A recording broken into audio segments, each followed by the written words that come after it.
Decoded is a digital platform dedicated to making mental health topics easier to understand and more relatable. If you find this message helpful, consider sharing it with someone who might need to hear it. If you've ever teared up during a heartfelt scene, a meaningful song, or even because someone showed you unexpected kindness, there is nothing wrong with you. You are not fragile, and you are certainly not too sensitive. Your brain may simply be wired to experience emotions in a more immediate and open way than others. For many people, emotions pass through layers of mental filtering. They get softened, delayed, or quietly tucked away. But for you, feelings tend to arrive clearly and without much interference. And that isn't a weakness. It suggests that you're engaging with life without as many emotional barriers. Imagine this. You're watching a film where a long-lost pet finally finds its way home. Instantly, your eyes fill with tears. Or maybe someone shares sincere appreciation during a conversation, and your throat tightens before you can respond. People might lean in and ask, "Are you all right?" And inside, you're thinking, "Yes, I'm just moved." You are not overreacting, you are not being theatrical, and you are not losing control of your emotions. Your psychological makeup is simply calibrated a little differently. So let's explore what might actually be happening. Number 1, your emotional range is broader. Most people have a natural emotional cushion.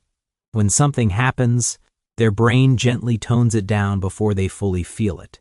Your brain may apply less of that buffering, allowing you to experience emotions in their fuller form. Psychologists often describe this trait as high emotional sensitivity. It means your nervous system detects emotional cues faster and responds with greater intensity.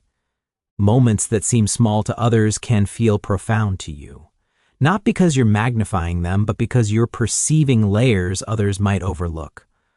Studies indicate that about 1 in 5 people experience emotions more vividly than the average person.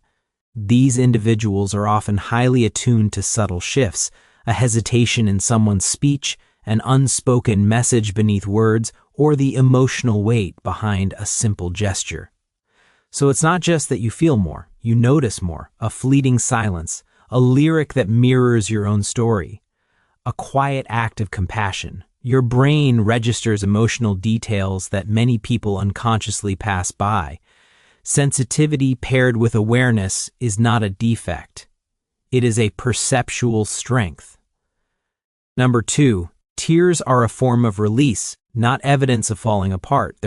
There's a widespread belief that crying without a clear reason signals instability, but quite often the opposite is true. Tears are rarely about a single moment. Your brain is weaving together past memories, present pressures, emotions you haven't voiced, and thoughts still waiting to be understood. When you cry, it can mean your system has decided it's time to let those feelings flow rather than remain trapped inside. Psychologists refer to this as emotional buildup. Smaller triggers can unlock emotions that have been quietly gathering beneath the surface.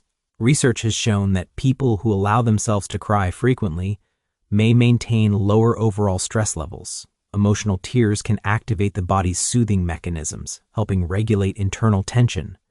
Put simply, crying isn't your system malfunctioning, it's your system recalibrating. Of course, tears are most helpful when they bring relief instead of prolonged distress. And if emotions ever begin to feel overpowering, reaching out for support is important. But for many, crying is simply part of how the mind restores balance. Number 3, expressing emotion can strengthen resilience.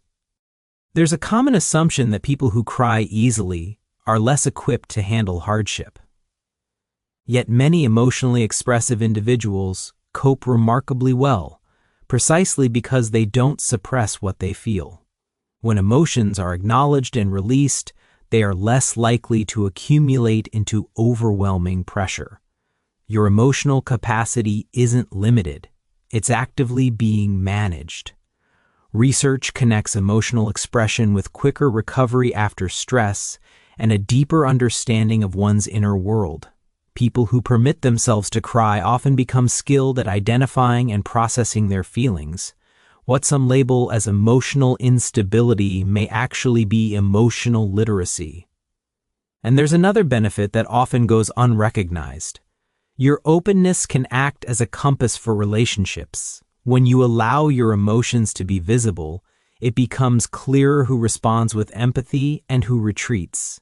The people who can sit beside your feelings, without minimizing them or rushing to fix them, are often the ones who truly belong in your life.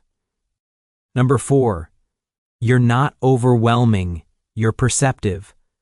Many individuals learn to cope by turning down their emotional signals. Over time, this can create distance between them and their own experiences. So when you express feelings freely, it may catch others off guard. Not because you're doing something inappropriate, but because you're demonstrating something they've been conditioned to avoid. Psychologists sometimes call this emotional projection. Instead of examining their discomfort, others may interpret your openness as excessive. But being deeply moved is not dysfunction. It is responsiveness. Long-term emotional suppression has been repeatedly associated with elevated stress and even physical strain on the body. So the real risk often lies not in feeling, but in refusing to feel. Your reactions are not disproportionate. They are human responses to meaningful moments. Number 5, tears often speak when words cannot. There are times when emotions surface faster than language. Tears can emerge when you're overstimulated because your nervous system is signaling that it needs care. They can appear during moments of connection because your body recognizes emotional safety. They may arrive with frustration because something inside you is asking for attention. Your tears carry information. Neuroscience suggests that emotional crying activates pathways that calm the nervous system, supporting emotional processing and recovery.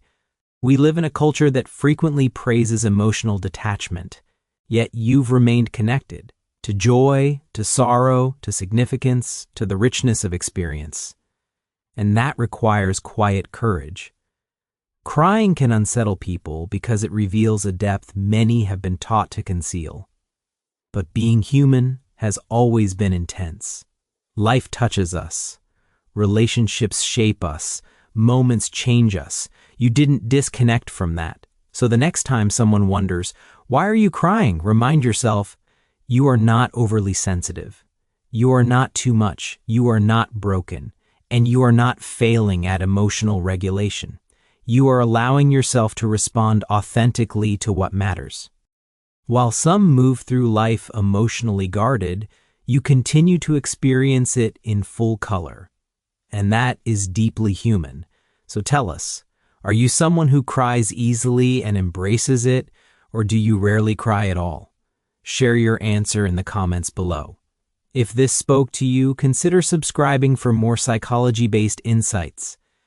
And as always, thank you for being here, Mind Decoders. We'll see you in the next video.